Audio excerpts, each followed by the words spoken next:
నమస్తే, welcome to our channel. Ambati Rambabu press meet పెట్టి కూటమి ప్రభుత్వం పైన అదేవిధంగా పవన్ కళ్యాణ్ పైన విరుచుకుపడుతున్నారు. అసలు ఆయన మాటల్ని ఏ విధంగా అర్థం చేసుకోవాలి? మొన్న జగన్మోహన్ రెడ్డి ప్రెస్ మీట్లో మాట్లాడినటువంటి తీరు పైన సర్వత్రా విమర్శలు వస్తున్నటువంటి నేపథ్యంలోనే దాన్ని డైవర్ట్ చేయడం కోసమే అంబటి ప్రెస్ మీట్ పెట్టారని కొందరు వాదిస్తున్నారు. మరి మొత్తానికి ఏం జరుగుతుంది తెలుసుకునే ప్రయత్నం చేద్దాం. దీన్ని విశ్లేషించడానికి మనతో పాటుగా ఉన్నారు senior journalist doctor Vadlamani Kanakadurga గారు. నమస్తే మేడం. నమస్తే అండి. అంబటి రాంబాబు నిన్న ప్రెస్ మీట్ పెట్టి కూటమి ప్రభుత్వం పైన విరుచుకుపడుతూనే పవన్ కళ్యాణ్ చంద్రబాబు ఏం చెప్తే అదే చేస్తాడు, లోకేషే అజ్ఞానుడు అంటే లోకేష్ కన్నా అజ్ఞానుడు పవన్ కళ్యాణ్ అని చెప్పి చెప్తున్నారు మేడం. అసలు అంబటి కామెంట్స్ని ఏ విధంగా చూడాలంటారు? అంటే ఒక అజ్ఞాని కమెంట్ లాగా చూడండి.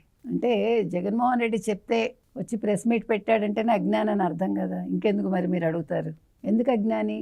చిన్న చోరీ 9 నోట్లు 72,000 14 కోట్లు అన్నవాడు జ్ఞాన సరే పోనీ ఆయనకు తెలియక అన్నాడు. నీ తెలివేమైంది అంబటి? నువ్వేం మాట్లాడాలి? నేను చెయ్యను సార్, నేను మాట్లాడను సార్ అనాలా?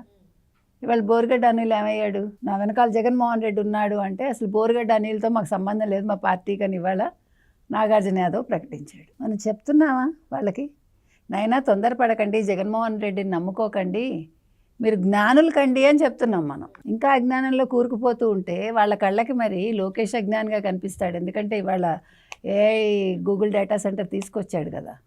ఇవాళ అసలు లోకేష్ గురించి అందరూ ఎలా మాట్లాడుతున్నారో వింటున్నాడు కదా. అంటే భరించలేక మాట్లాడటం. పవన్ కళ్యాణ్ గురించి మాట్లాడుతున్నాడు, సనాతన ధర్మం అంటాడు, అంతకుముందు ఇంకేదో అన్నాడు. జగన్మోహన్ రెడ్డి గురించి కావాలంటే వీడియో వినండి, ఆయన మతం మానవత్వం అన్నాడు. కరెక్టే, మానవత్వం అన్నాడు, కానీ ఇంట్లో బైబిల్ చదువుతానన్నాడు. అయ్యా 4 గోడల మధ్య. ఇప్పుడు తిరుపతి వెళ్తానని తిరుమలకి మళ్ళీ అఫిడవిట్ ఇవ్వాల్సి వస్తుందని తిరుపతికి వెళ్ళలేదు అంబటి రాంబాబు, తెలుసుకోండి. అది ఆయన మతం. కాబట్టి ఇవాళ మీరు ఎందుకు ప్రెస్ మీట్ పెట్టారంటే మీరందరూ భయపడి చచ్చిపోతున్నారు. ఇప్పుడు ఎలాగ సమర్థించుకోవాలో అర్థం కాక అంబటి రాంబాబుని పంపించాడు. ఇవాళ అంబటి రాంబాబుని బకరా చేశాడు హిందువుల ముందు జగన్మోహన్ రెడ్డి. ముందు అది అంబటి రాంబాబు తెలుసుకోవాలి. ఇవాళ ఇది బోరుగడ్డ అనిల్తో ఆగదు. రేపొద్దున అంబటి రాంబాబుకు కూడా అదే గతి పడుతుంది. అంబటి రాంబాబా మా వైసీపీ వాడే కాదు అని జగన్మోహన్ రెడ్డి చెప్పించకపోతే చూడండి, ఇంకా 3 ఏళ్ళ టైం ఉంది, 3 ఏళ్లలో ఎప్పుడైనా జరగచ్చు. ఇంకొక పాయింట్ ఏమన్నాడంటే చిన్న చోరీకి ఎందుకంతలా మాట్లాడుతున్నారు అంటున్నాడు. చిన్న చోరీకిట 9 నోట్లేట 72,000 14 కోట్లు ఇప్పించారట. కానీ మీరు వరాహస్వామి టెంపుల్లో 55,000 పోతే వాళ్ళని సస్పెండ్ చేశారు. మీరు అలా కాదు, వాళ్ళ చేత డబ్బులు ఇప్పించాలట. కొత్త రూల్ బాగుందా? నాయనా నువ్వేం మాట్లాడుతున్నావు అంబటి రాంబాబు? మీ జగన్మోహన్ రెడ్డికి అయితే మెదడు మోకాల్లో ఉంది, నీకు చీలమండల్లోకి దిగిపోయింది. లేకపోతే తప్పు చేసిన వాడిని సస్పెండ్ చేసి దోషిగా నిర్ధారించకుండా మీరేం చేశారు? వాడి చేత డబ్బులు ఎందుకు ఇప్పించారు? అసలు 72,000కి 14 కోట్లు ఇప్పించేటువంటి నాకు ఈ క్వశ్చన్కి మాత్రం ఆన్సర్ రావట్లా. నేను కూడా వెళ్ళి 72,000 చోరీ చేస్తాను, నాకు 14 కోట్లు ఇప్పించు అంబటి రాంబాబు మీ జగన్మోహన్ రెడ్డిని అడిగి కదా. ఏం మనకు అర్థం కావట్లేదు, లాజిక్గా మనకు అర్థం. అంటే మీరు 72,000 కాదు చోరీ చేసింది, మీరు ఇప్పటికే 120 కోట్లు ఎంతో చోరీ చేశారని వచ్చింది. 300 కోట్లు చేసి ఉంటారు.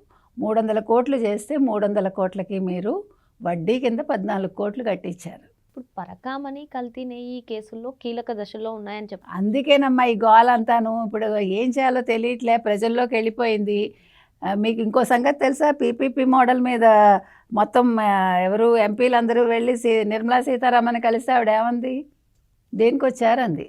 అంటే పీపీపీ మోడల్లో మెడికల్ కాలేజీలు ప్రైవేటీకరణ చేస్తున్నారంటే పీపీపీ మోడల్ అంటే తెలుసా అని అడిగింది. వాళ్ళు చెప్పారు.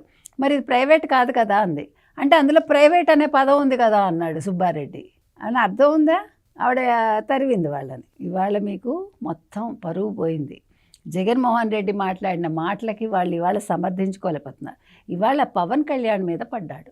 పవన్ కళ్యాణ్ ఏమంటున్నాడు? నువ్వు చంద్రబాబు నాయుడు చెప్పింది చేస్తావు, నువ్వు నీ నియోజకవర్గాన్ని వదిలేసావు, నీ ప్రజల్ని పట్టించుకోవట్లేదు, నువ్వు నీ పనులు నువ్వు చెయ్యట్లేదు. పిచ్చాడా? నిన్న పంచాయతీరాజ్ శాఖ మీటింగ్ చూసారా మీరు? ఒక మహిళ ఒక అద్భుతమైన సలహా ఇస్తే ఆయన ఒప్పుకున్నాడు. మీరే సర్పంచ్గా అవ్వచ్చు కదమ్మా, నెక్స్ట్ నిల్చోవచ్చు కదా అన్నాడు. ఆవిడిచ్చిన సలహాకి ఇదే నేను మొత్తుకునేది. నేను ఎప్పటి నుంచో చెప్తున్నా, మీరు నమ్మరు. అంటే నేను ఇది సబ్జెక్ట్ మారిందని అనుకోవద్దు, ఒక చిన్న మాట అంతే. ఆవిడ చెప్పింది చాలా మంచి మాట చెప్పింది. అంటే మనకి ఈ బహిర్భూమిలో వెళ్ళటం అనేది ఆంధ్రాలో అలవాటు ఎక్కువ. దాన్ని కంట్రోల్ చేయమని చెప్పింది. నిజంగా మెచ్చుకోవాలి ఆవిడని. అది యాక్సెప్ట్ చేశాడు ఆయన. సర్పంచులకి అవన్నీ కూడా నేను రెక్టిఫై చేస్తానని చెప్తేనే మీరు వాళ్ళని నిల్చోపెట్టండి అంది కదా. అది వాళ్ళ బాధ్యత. కాబట్టి ఇప్పుడు బాధ్యతగా పవన్ కళ్యాణ్ ఉన్నాడా లేదా అన్నదానికి ఉదాహరణ చెప్పా అంతే. అంటే ఆయన పని చేయట్లేదు అంటున్నాడు కదా, అంటే కళ్ళజోడు మార్పించండి ముందు అంబటి రాంబాబుకి, కొత్తగా కళ్ళజోడు పెట్టించండి జగన్మోహన్ రెడ్డికి. ఇంకో మాట అన్నాడు, అసలు నువ్వు జనసేన తరఫున పనిచేసుకో, నువ్వు అసలు చంద్రబాబు నాయుడు నుంచి బయటకు వచ్చి అంటే జనసేన టీడీపీ విడిపోమని చెప్పాడు. సో ఆవు వ్యాసంలాగా ఎక్కడికి వచ్చాడు పాయింట్, కూటమిని విడగొట్టడానికి వచ్చాడు. అది అంబటి రాంబాబు నిన్న ప్రెస్ మీట్ పెట్టడానికి. సో ఎక్కడ పరకామణి చోరీ, ఎక్కడ జనసేన టీడీపీ విడిపోవడం, మీ అతి తెలివంతా చూపిస్తే ఎవ్వడు వినడు. అందులో పవన్ కళ్యాణ్ దగ్గర మీ పప్పులు అసలు ఉడకవు. ఆయన ఇష్టం అండి, ఆయన సనాతన ధర్మం అంటాడు, లేదు ఇంకేదో ధర్మం అంటాడు. నీ మతం ఏంటని అడుగుతావేంటి పిచ్చాడిలాగా. ఆయన క్లియర్గా చెప్పాడు, నాది హిందూ మతం, నేను హిందువునని. వాళ్ళ ఆవిడ క్రిస్టియన్, అది కూడా చెప్పాడు ఆయన. వాళ్ళ ఆవిడ కూడా నేను నమ్మకం ఉంది నాకు అని అఫిడవిట్లో సైన్ చేసింది. What else you need? Me Jaganmohan Reddy clarity లేదు. ఈ 4 గోడల మధ్య బైబిల్ చదువుతానంటాడు, బయటకు వచ్చాక నాది మానవత్వం అంటాడు, కానీ మనుషులను చంపిస్తాడు. అది ఆయన మానవత్వం. నీ కారు కింద నీ కార్యకర్త పడితేనే పక్కకి ఇచ్చేసి వెళ్ళిపోమంటాడు, అది మానవత్వం. మీకు అర్థమైందా?